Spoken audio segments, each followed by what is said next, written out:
Dag 2. Et møde, vi aldrig glemmer. Nogle dage på en rejse sætter sig dybere end andre. Dag 2 i Sri Lanka blev en af de dage, som vi kommer til at huske resten af livet. Efter den lange rejse dagen før var vi alle trætte.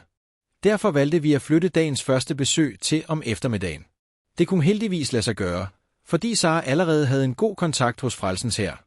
Da vi ankommer til deres hovedkvarter, bliver vi mødt med varme smil og stor gæstfrihed. Kort efter bliver vi vist ind til organisationens leder, som fortæller om det arbejde, de hver eneste dag udfører for nogle af Sri Lankas mest sårbare mennesker. Vi hører om familier, der kæmper for at få hverdagen til at hænge sammen. Om børn uden et trygt hjem. Om ældre, der ikke har nogen til at passe på sig. Og om unge kvinder, der bliver uønsket gravide, ofte står helt alene, fordi emnet stadig er omgivet af tabu. En historie gør særligt indtryk. Nogle mødre ser ingen anden udvej end at efterlade deres nyfødte børn på busstationer eller andre offentlige steder i håbet om, at nogen vil tage sig af dem.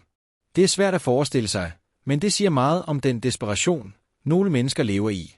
Frelsens Hær forsøger at være det sikkerhedsnet, som mange mangler. Ikke bare ved at tilbyde et sted at bo, men ved at skabe håb, uddannelse og en mulighed for en ny begyndelse. Efter mødet fortsætter vi ud til organisationens børnehjem for piger. På vejen dertil forandrer byen sig langsomt. De flotte bygninger bliver afløst af slidte kvarterer, ujævne veje og et mylder af mennesker. Trafikken er intens, hornene lyder konstant, og livet leves overalt omkring os. Det er en påmindelse om de store kontraster, som præger Sri Lanka. Da vi ankommer, bliver vi mødt af lyden af trommer. En gruppe piger står klar og spiller for os. De smiler forsigtigt, kigger nysgerrigt og prøver samtidig at finde ud af, hvem vi mon er. Man mærker med det samme, at det her er et sted fyldt med liv. Johan, som Sara har haft kontakt med hjemmefra, viser os rundt. Hans kone arbejder på børnehjemmet, og deres familie bor lige i nærheden. Selvom stedet ikke har mange ressourcer, har de dækket op med te, hjemmebagte snacks og kage. Det er en utrolig gæstfrihed, og vi bliver oprigtigt rørt over den varme velkomst. Vi går rundt på børnehjemmet og får lov til at se hverdagen indefra. Vi besøger klasselokalet, køkkenet, spisesalen og pigernes værelser. 5-6 piger deler hvert værelse. Indretningen er enkel, men der er rent, pænt og hyggeligt.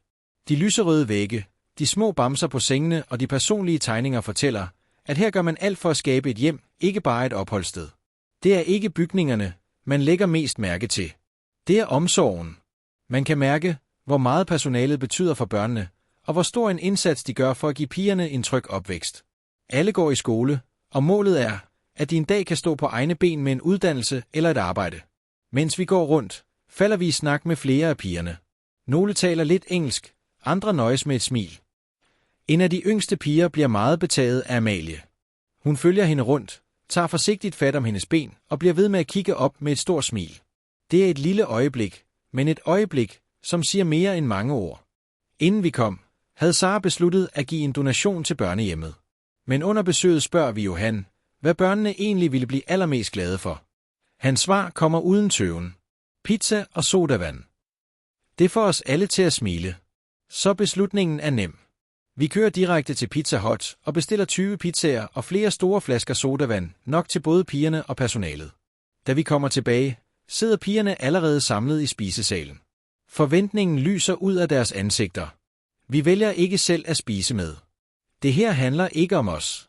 Det handler om dem.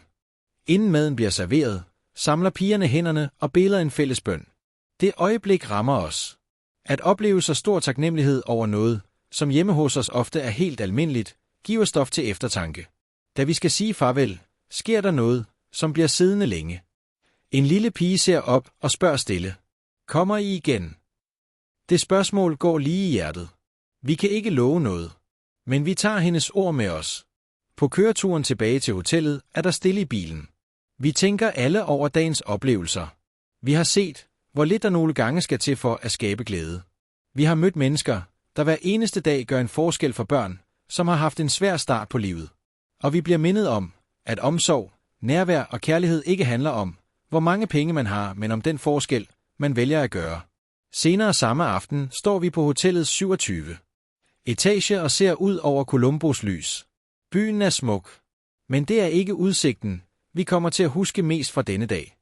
Det er smilene, blikkene og spørgsmålet fra den lille pige, som stadig sidder et sted i hjertet. Kommer I igen?